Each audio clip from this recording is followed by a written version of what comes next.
With our score this year for Modern Warfare 3, it was important for us to stay faithful to Modern Warfare 1 and Modern Warfare 2, but we wanted to also evolve it. We wanted to work with a composer who can incorporate themes that were already established, but take it to a new place, take it to a world that we were creating for Modern Warfare 3. And we had this awesome opportunity to work with Walter.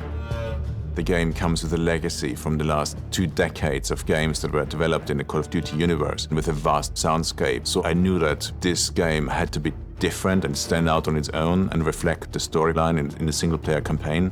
And in order to do that, I needed to create its own sound world that still fits within a Modern Warfare Call of Duty franchise, but elevates and sounds different in its own way because our story goes quite dark in places. This is why I knew that I had to be menacing in the sound, so naturally I went to modular synths with electronic sounds just to find the heart of the score.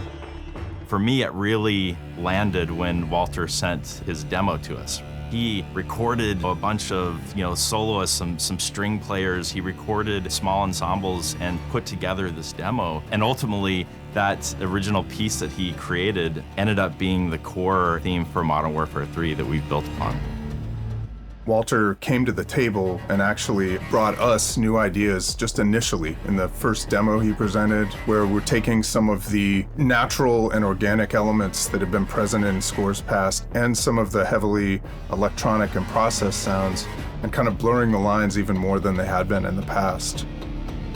So in the initial pitch for the game, I wrote a theme that I called Stealth. Stealth had this very full-pointed cello, and then we have those big drums as a kind of a counterpoint to the cello. That was really liked by Dave. Now, a few months on, that track became the theme of Captain Price.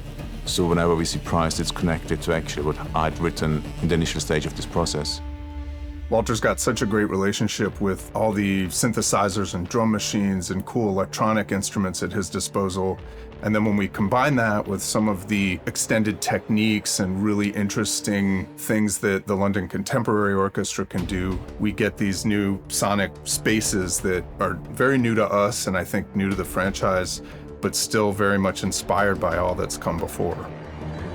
Call of Duty Modern Warfare 3 has a really specific challenge in that we have these new open combat missions. Implementing music in an open combat mission where a player can do whatever they want to do, it means that we can never predict what they're going to do and have to have the music play the role as a storyteller, still identify what the player is doing and react to the world, but it has to be able to do that systematically. We can't do it in the same way that we would have done it in one of our more traditional linear campaign levels. So we worked with Spider Farm and we worked with Walter to come up with a bunch of music cues that would work for the open combat missions so that they were really, really reactive to what the player did.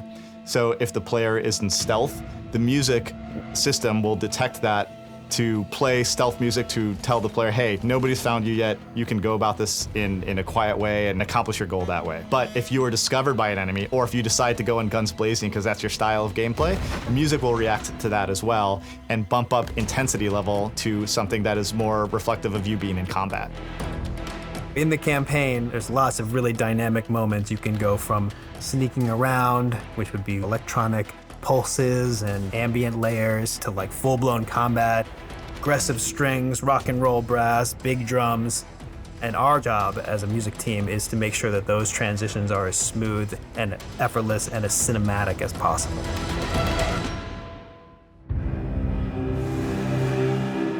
Makarov is an incredibly important villain to the franchise, and it really takes the team in Modern Warfare 3 to a darker place. And so the score is helping to communicate that emotional journey.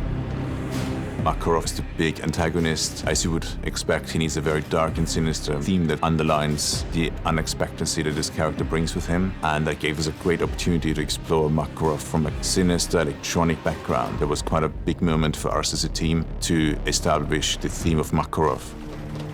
Our team at Spider Farm love working with a team like Sledgehammer because we care about the same thing, which is attention to detail. And in a video game especially, that's what makes a good score a great score. We can have the best music in the world, and if we don't spend the time and the energy making sure that it's woven throughout the gaming experience the way it should be, then it's just really good music playing in the background. So at the end of the day, we go through all this effort, not only because we're passionate about it and we love it, but the most important thing to us is that the player has an awesome immersive experience. We want you to feel badass at certain times and we want you to feel terrified at other times. And so we go to all this trouble, we build all this fancy tech to make sure that the player has a truly cinematic experience.